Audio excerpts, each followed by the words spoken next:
কি রায় দেবেন, তাদের আশা আকাঙ্ক্ষা, তাদের হাজারো সমস্যা, এই সব কিছু নিয়ে ভোট বাক্সে রায়গঞ্জ মানুষের রায় ঠিক কোন দিকে যাবে সেটা জানতে চলে এসেছে রায়গঞ্জ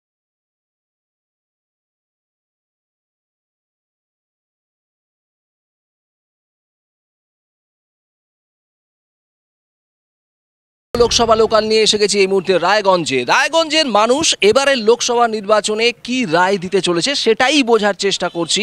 রায়গঞ্জ লোকসভা কেন্দ্রের যে বিধানসভাগুলো রয়েছে সেখানকার মানুষ কোন কোন ইস্যুকে সামনে রেখে এবারের লোকসভা ভোটে বুথে পৌঁছবেন সেটাই বোঝার চেষ্টা করবো। এখানে প্রচুর মানুষ রয়েছেন আর এই রায়গঞ্জ অতীতে বিভিন্ন সময়ে বিভিন্ন দলকে সুযোগ দিয়েছে।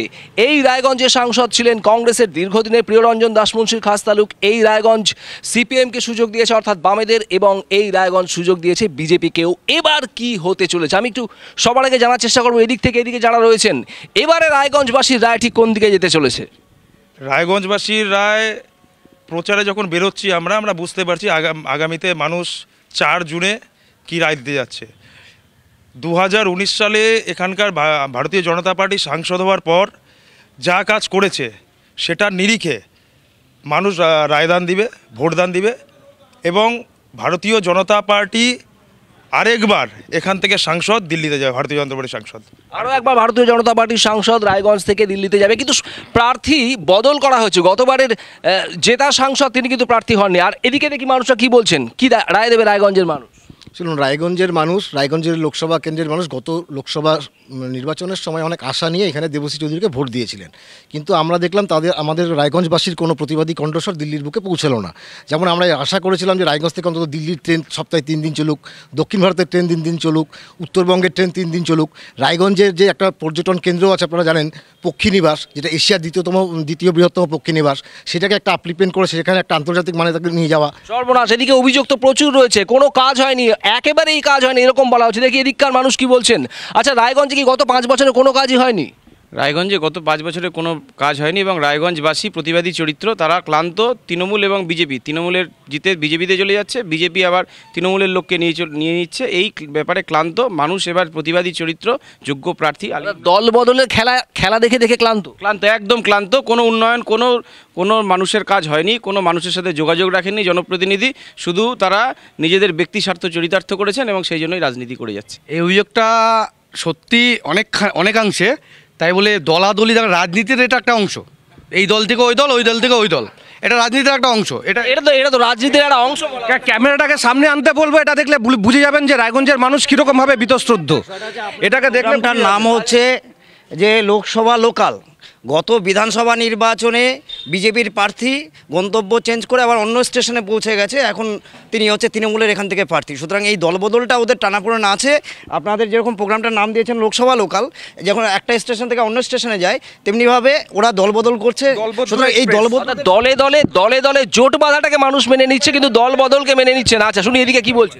দল বদলের কথা বলছে তো, আমি বলছি দুটো দল একসাথে মিশে গেছে, তারা দল বদলের কথা কিভাবে কোন মুখে বলে আবার। আচ্ছা, শুনি উত্তর। দুটো দল মিশে যাওয়া আর দল বদল হওয়া বিষয়টা তো মানুষের কাছে বিজেপির যারা সমর্থক তারা ভুলে গেছেন, ওনারা সাধারণভাবে জানে না মিশে যাওয়ার জোট কাকে বলে, রাজনৈতিক জোট কাকে বলে, ভোটের জোট কাকে বলে, আর মিশে যাওয়া কাকে বলে। এই রাজনৈতিক জোট কতটা ছাপ ফেলবে, আমি তো এদিককার বক্তব্য শুনি। হ্যাঁ, জোট কোনো এফেক্টই আনতে পারবে না, জোটের কোনো জায়গা নেই। হ্যাঁ, রাজ্যের যা পরিস্থিতি আছে তাতে তৃণমূল আর বিজেপি, আমরা ব্যালটে 1 নম্বরে, রেজাল্টও 1 নম্বরে, অর্থাৎ জোট প্রার্থী 1 নম্বরে থাকবে। হ্যাঁ, রেজাল্টও 1 নম্বরে। রায়গঞ্জ থেকে এবার জোটই জিতছে। তৃণমূলের কোনো লিডার নেই, বিজেপি তৈরি করে পাঠিয়েছে, তারপরে হচ্ছে দল তারপরে দিয়ে দিয়েছে। শুভেন্দুবাবুকে তো তৃণমূল তৈরি করেছে, আবার বিজেপি নিয়ে এখন বিরোধী। আমি শুনি এদিককার বক্তব্য।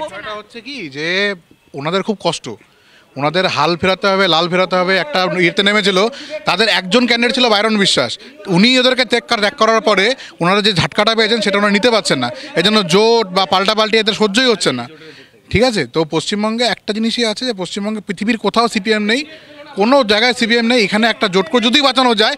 আর রায়গঞ্জের স্বপ্নটা দেখেন, স্বপ্নটা বৃথা স্বপ্ন, দিবা স্বপ্ন। মমতা বন্দ্যোপাধ্যায় ক্ষমতার আসার পরে তিনি জন্মালে পরে জন্মসাথী, মৃত্যু হলে পরে সমব্যথী, সেই সেই সমব্যথী কাজ করবে কিনা, ভাত কিভাবে জুটাবে, পেটের ভাত কিভাবে জুটাবে, মানুষের 12 বছরে একটা শিল্প কলকারখানা উদ্বোধন করতে পারেনি, এরকম ছবি তৃণমূলের কোনো ডবল ক্যান্ডিডেট বিজেপির হচ্ছে কৃষ্ণ কল্যাণী আর কার্তিক পাল, আবার তৃণমূলের কার্তিক পাল ও কৃষ্ণ কল্যাণী, এটা ডবল ক্যান্ডিডেট।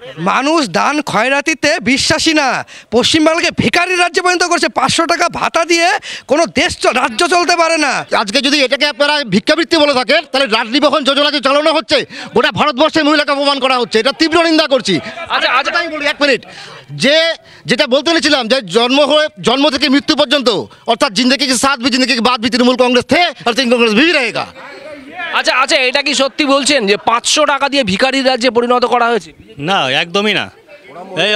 যেটা বলছে কথাটা বলে ওরা মহিলাদের অপমান করতে চাইছে। তৃণমূল আগে নিজের নেতাদেরকে জেল থেকে বের করে নিয়ে আসুক, যারা চুরির দায় বসে আছে, তারপরে ভাববে যে ভাতা দেবো না কি করবো। এক মিনিট, এই যে এখন বলছে সেটিং কমপ্লিট হলে এদের বারবার দাবি মমতা ব্যানার্জি অ্যারেস্ট হোক, অভিষেক ব্যানার্জি অ্যারেস্ট হোক। আমি বলছি যে চুরির দায় কেজরিওয়াল অ্যারেস্ট হলো, তখন গণতন্ত্র বিপন্ন হয়। এরা বলে কি করে, এরা বলে কিভাবে কেজরিওয়াল ইডির হাজিরা, অভিষেক ব্যানার্জি বসে থাকে, কাকুর তদন্ত হয়, গলার তদন্ত হয়, তারপরে 40 দিন পর্যন্ত কোনো ব্যবস্থা হয় না। আসলে কেন্দ্রীয় সরকার এজেন্সিগুলোকে যেভাবে ব্যবহার করছে, কিন্তু তারপরেও পশ্চিমবঙ্গে এত দুর্নীতির পরে আমি একটা বিষয় জানতে চাই, রাজ্যে তৃণমূল কংগ্রেসের সরকার থাকলেও এই রায়গঞ্জের সাংসদ গত 5 বছর ধরে বিজেপির সাংসদ, রায়গঞ্জের সাংসদ কি করেছেন গত 5 বছরে? আমি এদিক থেকে আসবো একটু। রায়গঞ্জের সাংসদকে তো খুঁজেই পাওয়া যায়নি 5 বছর সেভাবে। সাংসদের এগেনস্টে, সাংসদ থাকাকালীন গত 5 বছরে দেবশ্রী চৌধুরীর এগেনস্টে এখানকার প্রাক্তন সভাপতি বিশ্বজিৎ লাইরি বিজেপির, তিনি দণ্ডি কাটেছেন। সেই বিশ্বজিৎ লাইরি রায়গঞ্জে আজকে এখানকার যে বিজেপির প্রার্থী তাকে। আচ্ছা, দেবশ্রী চৌধুরীকে কি সেই কারণেই বদলে দেওয়া হলো? না, উনি যেটা বললেন, 15 বছর ধরে কিচ্ছু কাজ করেনি। বিগত সাংসদগুলো যারা ছিল আগে, তারা এক ফোঁটাও কাজ করেনি। তারা এইমস নিয়ে আন্দোলন করছে, দেবশ্রী চৌধুরী কাজ করেছেন? কিচ্ছু করেনি। দেবশ্রী চৌধুরী কাজ করেছে, অনেক কাজ করছে। আচ্ছা, তাহলে বদলে দেওয়া হলো কেন প্রার্থী? এটা একটা রুটিন চেঞ্জিং, এটা নিয়ে এই আন্দোলন বা এগুলো নিয়ে কোনো সম্পর্ক নেই। ওনারা যেটা বললো বিশ্বজিৎ লাহিড়ী প্রাক্তন সভাপতির কথা, প্রাক্তন সভাপতিকে কিন্তু রাজ্য থেকে শোকজও করা হয়েছিল। প্রাক্তন সভাপতিকে ওনারাই বলছেন দল সাসপেন্ড করেছে, আবার ভোটের আগে ওনাকে সাদরে আবার ওয়েলকাম জানানো হয়েছে। ওনারা কত আমাদেরকে টেনশন, কত আমাদের দলের অভ্যন্তরীণ ব্যাপার কি হচ্ছে সেটা আমরা বুঝবো। আগে এটা বলুক মোহাম্মদ সেলিম 5 বছরে কি করেছে এখানে। ডালখোলা বাইপাসের 90% কাজ মোহাম্মদ সেলিমের সময় শুরু হয়েছিল। বাকি যে 10% সেই সময় মোহাম্মদ সেলিম সংসদে দাঁড়িয়ে বলেছিলেন হাতি নিকেল গেয়া লেকিন পুছ আটক গেয়া। সেই যে পুছটা, সেটা হচ্ছে আপনার তড়িঘড়ি করে, যেহেতু নরেন্দ্র মোদী আসবে সেহেতু আপনাকে আজকে আগামীকাল উদ্বোধন করতে হচ্ছে। ওই 10% কাজ একটা লেন উদ্বোধন করছে, ওটাও করতে পারছে না। আমরা বলি আজকে ধর্মের নামে রাজনীতি আমরা করি না। বছরে 2 কোটি বেকারের ধর্মের নামে রাজনীতি কারা করছে? রাজনীতি বিজেপি করছে, তৃণমূল করছে। কেরালাতে কি চলছে? কেরালাতে কেন জোট হয়নি? কেরালা 272টা সিট মেজরিটি, 272টা সিটে ক্যান্ডিডেট দিতে পারে না। ধর্মের নামে রাজনীতি করা আর ধর্মের জন্য রাজনীতি করা, এর মধ্যে বিশাল পার্থক্য আছে। আমরা বিজেপিরা ধর্মের জন্য রাজনীতি করি, আর সিপিএম ধর্মের নামে রাজনীতি করে। ধর্ম নিয়ে রাজনীতি করে যাচ্ছে। হ্যাঁ, দেশে ধর্ম নিয়ে রাজনীতি করতে, মণিপুরের ব্যাপার নিয়ে যদি বিজেপি থেকে কিছু বলেন তাহলে পরে আমরা একটু খুশি হতাম। আমি বলছি পশ্চিমবঙ্গের সন্দেশখালী নিয়ে কি বলবে, পশ্চিমবঙ্গে উত্তর দিনাজপুরে কালিয়াগঞ্জ নিয়ে কি বলবে, চোপড়া নিয়ে কি বলবে, সেটা উত্তরাধিকারে। এটা প্রথম বিষয়। গচনা আপনিও পান করেছিলেন, আপনার মাও পান করেছিল। গচনা কে পান করে? আমরা বিজ্ঞানে আলোকে রেখে চোনাকে বাদ দিন। এই যে দেওয়ালের মধ্যেই আছে, আলোচনাকে রেখে চোনাটাকে বাদ দিন। আচ্ছা, ওষুধের দাম নিয়ে একটা কথা উঠছে। সম্প্রতি প্রচুর প্রয়োজনীয় ওষুধের দাম বেড়েছে, গুণ ওষুধের দাম বেড়েছে। যে আমি যে মাসে 2000 টাকা ওষুধ যে লাগে আমার পরিবারে, আমার 200 টাকা করে মাসে বেশি লাগছে। এদের কত করে বেশি লাগছে জিজ্ঞাসা করেন। সবকিছুর দাম বেড়েছে মানলাম, একমাত্র দাম কমেছে সিপিএম কংগ্রেসের। এদের কোনো দাম ছাড়া এদের কোনো দাম নেই। প্রধানমন্ত্রী জনঔষধি কেন্দ্রে আপনি যাবেন আপনার পরিবারে ওষুধ নিতে, সে ওষুধ নিয়ে দেখবেন যে ওখানে কি দামে ওষুধ বিক্রি হচ্ছে। এরকম একের অধিক কোনো সংস্থা দেখাতে পারবে বিজেপির কর্মী এখানে যারা দাঁড়িয়ে আছে? রায়গঞ্জের মানুষ জানেই না যে কোথায় আছে, কোথার থেকে পাওয়া যায়। রায়গঞ্জের অধিকাংশ মানুষ জানেন না যে কোথায় পাওয়া যায়, কোথার থেকে নিতে হয়। জিনিসপত্রের দাম বাড়ার জন্য কি সত্যি কোনো চাপ হচ্ছে? শুরু করেছিল 100 টাকার কেবিল 300 টাকা, কোথায় যে নিয়ে যাবে তার ঠিক নেই। কেবিল দিয়ে শুরু করেছিল, বাড়ির যে আমরা কেবিল দেখি, আপনাদেরকে দেখি টিভিতে, হ্যাঁ 100 টাকাই দেখতাম, এখন 300 টাকা লাগে ওইটা দেখতে। পৃথিবীর তৃতীয় অর্থনৈতিক দেশ হতে চলেছে আমরা। 2 কোটি মানুষকে গরিবের রেখা থেকে তুলে এনেছি আমরা। অন্য 5 কেজি করে অন্য মোদিজি দিচ্ছে গরিবদের জন্য। ওনারা যাদের সাথে জোট করেছে তাদের ছোট থেকে শুনেছি গরিবি হাটাও, গরিবি হাটাও। গরিবিকে আদত হেঁটেছে। এরা আসলে রুজির কথা বলবে না। জিনিসপত্রের দাম বাড়ছে, গ্যাসের দাম বাড়ছে, পেট্রোলের দাম বাড়ছে, জিনিসপত্রের দাম আকাশ ছোঁয়া। সম্প্রতি গ্যাসের দাম কমানো হয়েছে আমরা দেখেছি। যে ভর্তুকি ভোট টাকা বাড়বে, ভোট পার হয়ে গেলে 500 টাকা বাড়বে। এই জেলাতে যে আন্দোলন করে আসছিল রাজেশ তাপসের মৃত্যু, সেটার কি হলো সেটা বলুক ওরা। এই দারভিটে যে রাজেশ তাপস, একটু উত্তর চাই। হাইকোর্ট রায় দিয়েছে, যখন সরকারে ছিল যে নির্লজ্জতা দেখাচ্ছে বারবার, তৃণমূলে সেই নির্লজ্জ দেখাচ্ছে, সেই নির্লজ্জতা এরাও দেখাচ্ছে। জানাই না রাজেশ তাপসের মৃত্যুর সময় কারা সরকারে ছিল সেটা পর্যন্ত সেন্স নাই। Nonsense FI. আমরা রাজেশ তাপসের মৃত্যুর দাবিতে আমরা আন্দোলন করেছি, দাঁড়িয়ে আমরা সমাবেশ করেছি। আজকে বিজেপি সে দেবশ্রী চৌধুরী হতে পারে, আজকে বিজেপির প্রার্থী কার্তিক পাল হতে পারে, তারা রাজনীতি করে গেছে। জমে উঠেছে হাড্ডাহাড্ডি লড়াই। একটা ছোট্ট বিরতির পর আবারও ফিরে আসছে এই লোকসভা লোকাল নিয়ে, সঙ্গে থাকুন।